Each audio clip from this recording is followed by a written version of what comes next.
नमस्कार दोस्तों, उषा की आवाज चैनल में आप सभी का स्वागत है। हमारी आज की कहानी है ननद भाभी की जोड़ी। उस दिन रेखा के घर कई वर्षों बाद उसकी पुरानी सहेली मीरा उससे मिलने आई थी। दोनों बातें ही कर रही थी कि थोड़ी ही देर में रेखा की ननद, जो कि किसी दूसरे शहर से आने वाली थी, वह भी आ गई। उसके आते ही रेखा के बच्चे बड़े खुश हो गए कि बुआ आई है और हमारे लिए हमेशा की तरह आज भी कुछ खाने को लेकर ही आई होंगी। फिर जब तक बुआ ने बच्चों को उनकी मनचाही वस्तुएं बैग में से निकालकर नहीं दे दी, तब तक वे अपनी बुआ को घेरे खड़े रहे। यह सब मीरा देखे जा रही थी। रेखा ने उससे पूछा, इस तरह क्या देख रही है? मेरी ननद बच्चों को बहुत प्रिय है। जब भी आती है बच्चों के लिए कुछ ना कुछ विशेष तौर पर लेकर आती है। यही नहीं, बच्चों की उनसे पटती भी खूब है, इसलिए बच्चों को उनके आने का इंतजार बना ही रहता है। अब तो जितने दिन वे यहाँ रहेंगी उतने दिन रोज हम मिलकर सारे काम जल्दी निपटाएंगे और फिर दिन भर मजा मस्ती, खेल और गप्पों का दौर शुरू हो जाएगा। ये सब सुनकर मीरा बोली, तू कितनी भाग्यशाली है कि तेरी ननद इतनी अच्छी है। मेरी ननद तो साल में एक बार ही आती है, पर क्या बताऊं, उसके आने के बाद तो हमारे घर का माहौल ही बदल जाता है। मेरे बच्चे बुआ का नहीं, उनके बच्चों का इंतजार करते हैं, क्योंकि उनके साथ खेलना होता है। उसके आने के बाद मैं तो घर में बस काम वाली बाई बनकर रह जाती हूँ।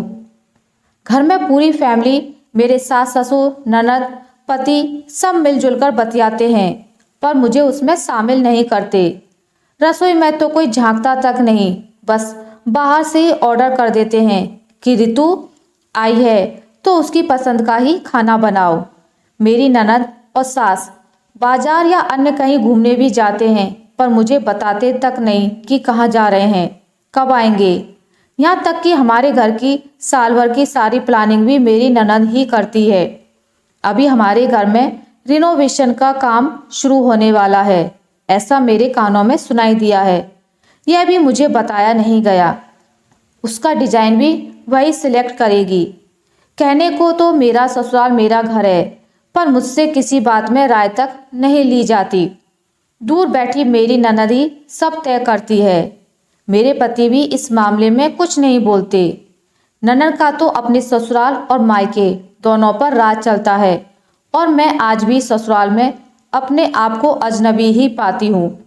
काश मेरी नंद भी तेरी नंद जैसी होती। इतना बोलकर मीरा अपने आंसू पोंछते हुए वहां से चली जाती है। ऐसा कई घरों में होता है, जब बेटी घर में हो तो बहू को अनदेखा किया जाता है, उसे कभी सराहा भी नहीं जाता।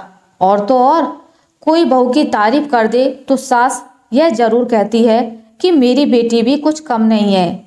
पर यह औरतें यह क्यों नहीं समझती कि आखिर बहू या भाभी भी इंसान है।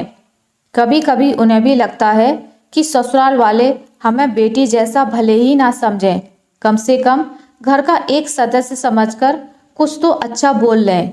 पर ऐसा होता क्यों नहीं? शादीशुदा ननद हो या कुंवारी, अगर भाभी के साथ हिल मिलकर रहे और घर के मसलों में उससे विचार विमर्श करे, उसकी राय को भी महत्व दे, तो कितना अच्छा हो। मन मुटाव भी नहीं होगा और रिश्तों में कड़वाहट भी नहीं आएगी। कई ननद भाभियां ऐसी भी हैं जिनका एक दूसरे से इतना लगाव है कि कई बार ननद को अपनी भाभी की बात व्यवहारिक तौर पर सही लगती है और माँ का तर्क गलत, तो वह अपनी माँ को समझा भी देती है। पर कभी कभी कुछ घरों में उल्टा भी होता है। किसी भी रिश्ते में मिठास तभी आती है जब दोनों तरफ से खुशबू बिखरी हो।